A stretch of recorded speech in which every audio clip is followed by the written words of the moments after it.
Tamas, Rajas, and Sattva. Universal qualities, gunas. Good day and welcome to you in the Ayurveda in Europe channel. I would like to explain you what they represent. And first I would start with this, and later on I will tell you how they were developed. So, what is tamas?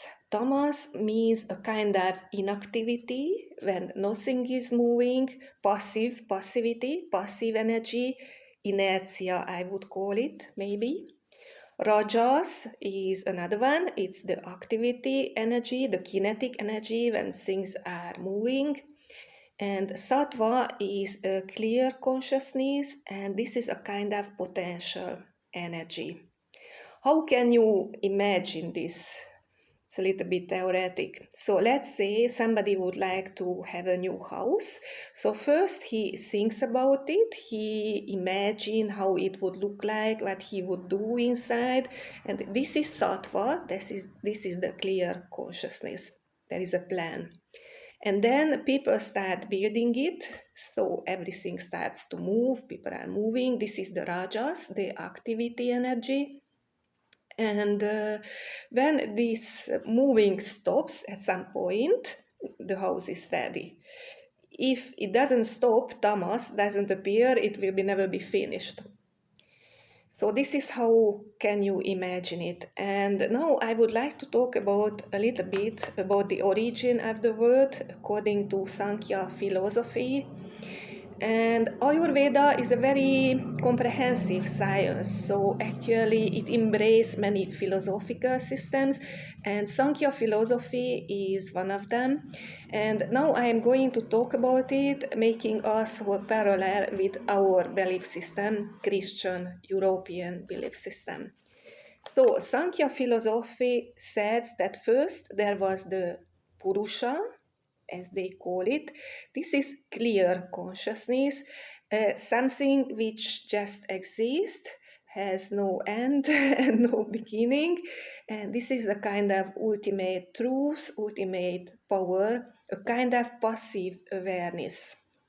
And the other quality is Prakriti, which is a creative potential. It is a primordial will, and in our Christian system, we would call it divine will or divine will pleasure, which is that it would like to multiply itself, to experience itself. And when there is nothing else, just these two are existing, they call it Brahma in this philosophic system. We can call it God.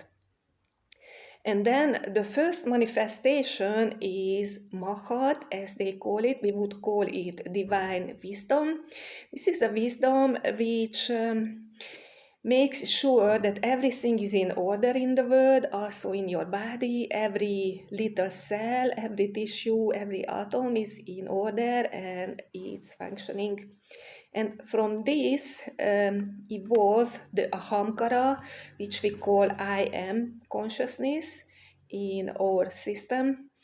And from this I am consciousness, we also call it ego, from this I am consciousness evolved a kind of individual intellect, individual awareness, which we call buddhi or buddhi, which is inside us. And when we do meditation, we always would like to reach it, because this is the part in us which connects us to our eternal being, and there is peace and joy inside. So this is how the world evolved according to Sankhya philosophy, and according to it, the cosmic life force pulsation, so as it was pulsating, it manifested these three forces, which we talked about, Rajas, Tamas, and Sattva.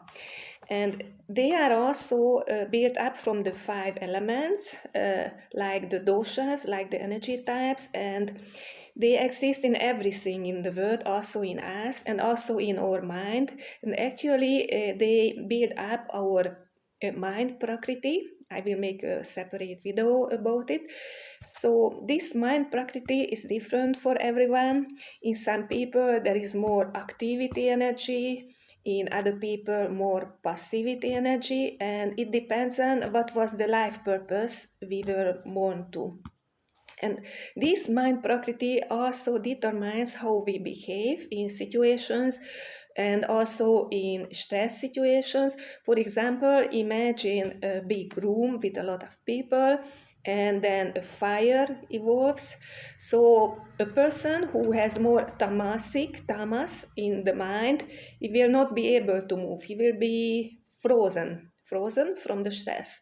The rajasic person, in the person where rajas is in bigger proportion, they will run up and down, and the sattvic ones, they will be the ones who will be able to see the whole situation and creatively find out the solution and maybe lead them out. Also in the universe, these qualities are present. So sattva is the one which makes our sun get up in the morning. Rajas, the activity energy which moves the planets, the earth, and tamas, which represents the darkness. I hope it was understandable. I tried my best. Send me questions if you don't understand anything. And there is also a special system and lifestyle and diet for the mind prakriti. We will also talk about it later. I hope it helps you to recognize these qualities in your everyday life. So stay happy, stay healthy, and have a nice day.